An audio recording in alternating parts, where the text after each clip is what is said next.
Keep spawning culture. Hey y'all, it's Andrew Reed, Mossy Creek Mushrooms, and man, things are going crazy. Is it just always chaos in these kind of the mushroom farming world? Like, is it just pure chaos all the time? Now that said, I'm standing in front of our spawn bagger because I want to talk to you guys today about spawn, as you can probably tell by the title. First things first, quick announcement. I haven't been happy with the website and the direction it's been going, so Sam and I have now taken that over. So give us a little bit of patience as things get worked out. But I will say that I spent yesterday making sure that the spawn page was up, ready, and the shipping estimates are working for UPS. So we are good to go on spawn. And again, our spawn is now going to be pre-stocked stuff. A lot of it's going to be things that have just finished testing from the mycologium. But we also have a lot of our standard strains. For instance, we have our King Blue up there right now. Just right now, as of April 29th, I guess, 30th, 28th, whatever day it is, who knows. We have Spawn up there and available. Spawn is going to switch out week to week as we get things in stock and as they go out of stock, because we're only selling what we have in stock and what's ready to ship. Now, shipping days for Spawn are Monday, because we do not want things hung up on trucks through the weekend. So with that, the cutoff date for Monday is Thursday, 11:59 p.m. If you get your order in before Thursday, 11:59 p.m., your order will ship the next Monday. If you get it in Friday, all the way to the next Thursday, it'll ship the following Monday. So just remember that whenever you're getting Spawn ready for your operation. We are going to be moving a lot faster because everything's pre-stocked, pre-ready to go, and the whole point of having the cutoff time is so that you order, you get it out the next Monday, it gets to your op the very next week. That's the good news. Actually, that's all good news as far as I'm concerned, because we actually now, I have a website where it's set up where I can have a flexible spawn, onloading, offloading, etc. You can come out. Samantha's hiding back there. So, with that, the spawn page is up. There's going to be a lot more varieties added. What's on there right now is just what I have been building out a little bit, getting ready for the spawn page to go live. The cultures page should also be a lot simpler. I've tried to simplify things on the website. I'm going to have them even simpler as we go. Drop down menus are in order for the next day I get to sit down and really work on the website. So things are going to be moving in the right direction. I have learned a lot about website building over the past week. So thank goodness for AI on that, I guess. Because I don't know that I can learn it that fast without a helper there. So all of that said, let's talk about making spawn. As you guys know, we've had our Mossy Creek medley in the past. One of the things that we came across that with is that Milo is actually hard to find sometimes, and corn has not been my favorite thing. I liked it as a small part of a spawn mix, but it just wasn't my favoriteest thing in the entire world. So I'll just tell you the quick mix, so that those of you who are here for the recipe can just jump off if you want. But the quick mix is 50-50 whole oats and hardwood fuel pellets or pine pellets. Either one works because this isn't a fruiting substrate. You need a carbon source, you need a grain source. So 50-50 is what I've used there because the sawdust and everything's easier because everything's formulated, my entire system's formulated for that. I wanted something I didn't have to soak, something I didn't have to take my time making. I wanted to be able to make spawn on demand. And grain, unfortunately, oftentimes needs some sort of treatment to take up the water. So making a bag of grain plus water equals slosh, and you have to sit there and let it soak overnight. That's pretty much the only solution, or to put it in a rigid container, and then we lose the bags, which I like the bags. So this is hardwood fuel pellets or pine bedding pellets mixed with whole oats is mine, 50-50, hydrated to 40%. And what I do is, you'll see it right here in the video, you dump your materials in the bag, you let your sawdust swell up for a couple of minutes, then you fold your bag. The fold is really important for spawn as far as I'm concerned. I know Unicorn and a bunch of other people said to do the flat fold. I am not into that. So whoever's word you want to take on it, I know they like the flat fold. I hate it.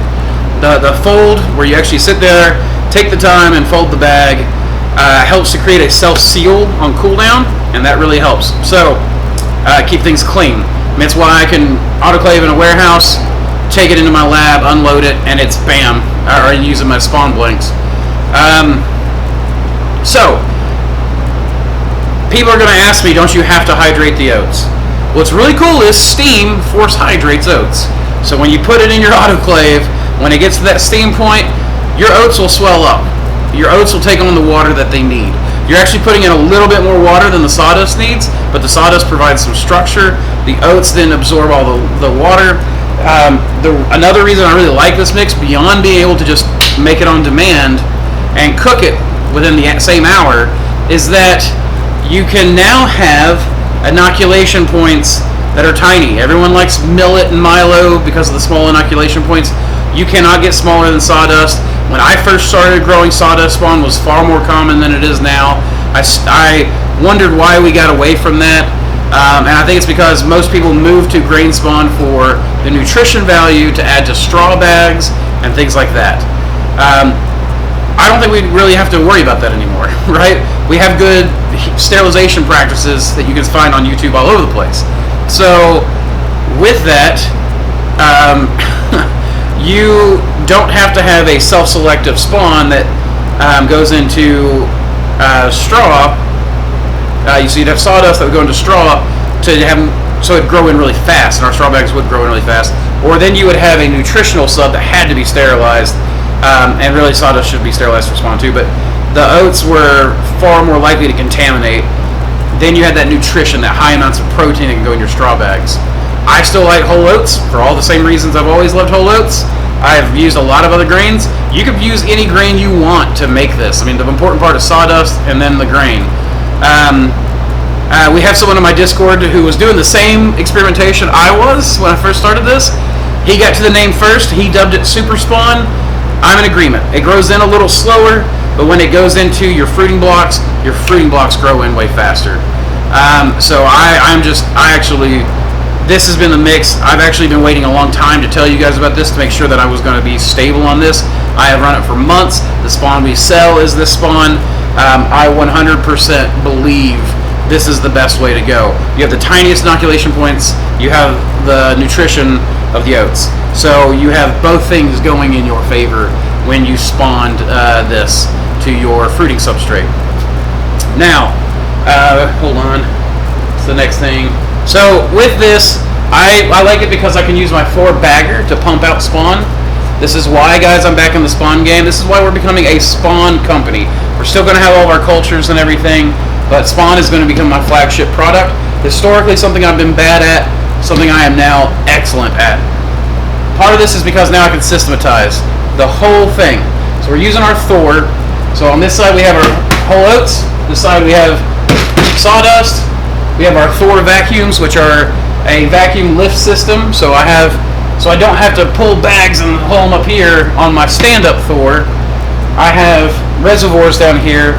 These vacuums lift everything up and then automatically dump it into the hopper. When the hopper's full, it stops dumping. Same for the sawdust. And then, of course, this is the new Thor bagger.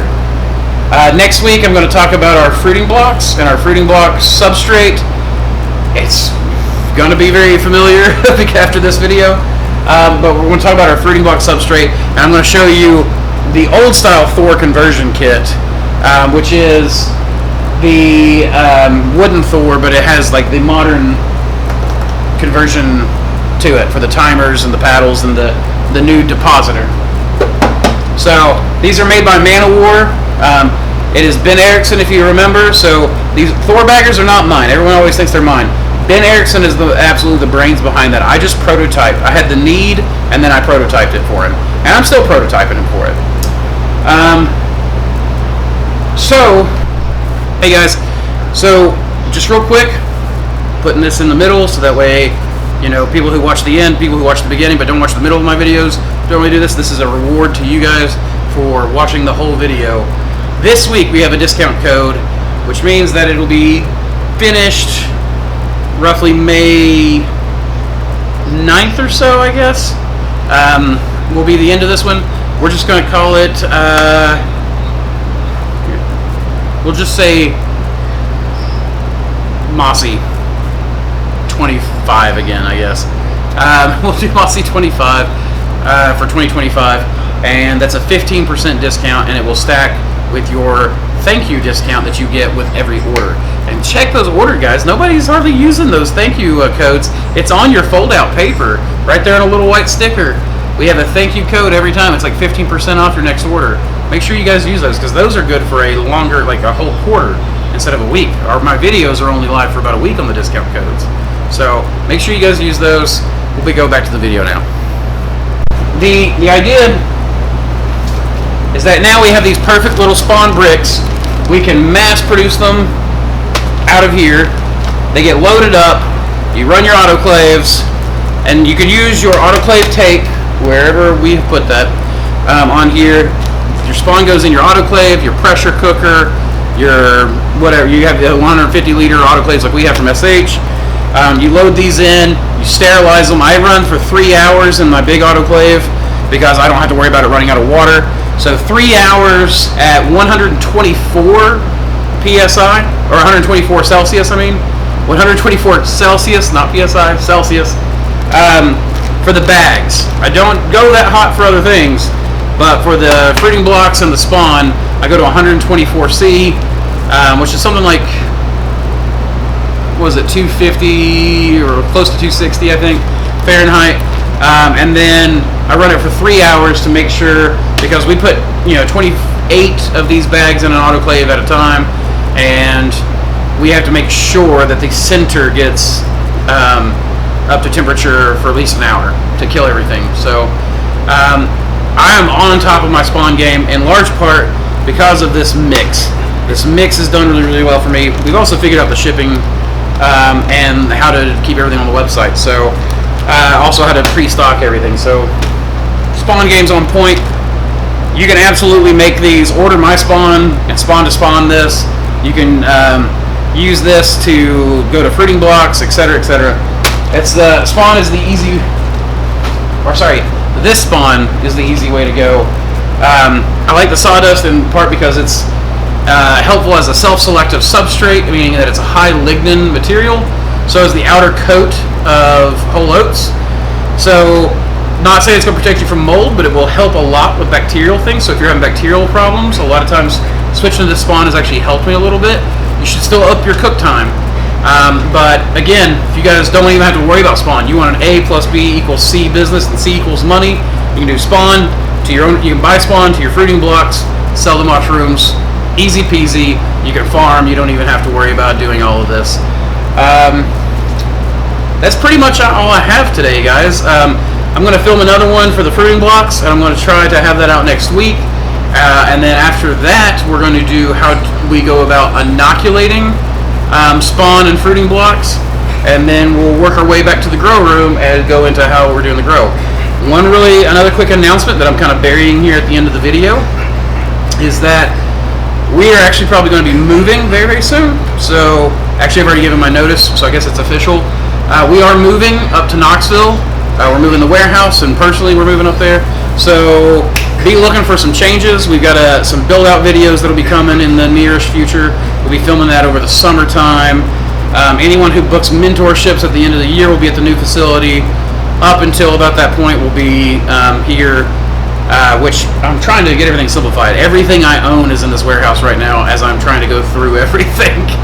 And make a throwaway section, a sell section, and a keep and move with me boxed up section. So my life will be chaos, but it's a good kind of chaos because exciting things are happening with exciting people, and we're going exciting places. We got a sponsorship video at the end. Please stick around for that. It's a good way to help us out. I think today's sponsor is the Mycologium. I'm going to have a discount code. In fact, let me just say the Mechanized in. I'll put the discount code somewhere in the middle of the video. Imagine a world where the most unique, rare, and powerful mushroom strains are preserved, studied, and shared with growers like you. That's exactly what we're building with the Mycologium, a living archive of fungal biodiversity, sourced from the wild, expanded in the lab, and made available for researchers, growers, and curious minds alike. But here's the best part. You can be a part of it. If you're a bioprospector, a forager, or just someone who loves finding cool mushrooms in the wild, you can send in your samples. If you send me in a wild mushroom and I can successfully clone it, I'll send you back a cleaned up culture of it. If you send me a culture that you've already cleaned up yourself, I'll send you one for our library, ready to grow, experiment with, or add to your collection. That's right. Culture for culture. You help expand the library, and you get something amazing in return. The goal? To preserve fungal diversity, to give people access to new genetics, and maybe, just maybe, to discover something truly groundbreaking. So if you've got an interesting mushroom, a rare find, or a strain that deserves a place in the archives, send it in. Let's build something incredible together. The mycologium, preserving fungal biodiversity, one culture at a time. Want to learn more? Hit us up, shoot us a message, and let's keep spawning culture, y'all.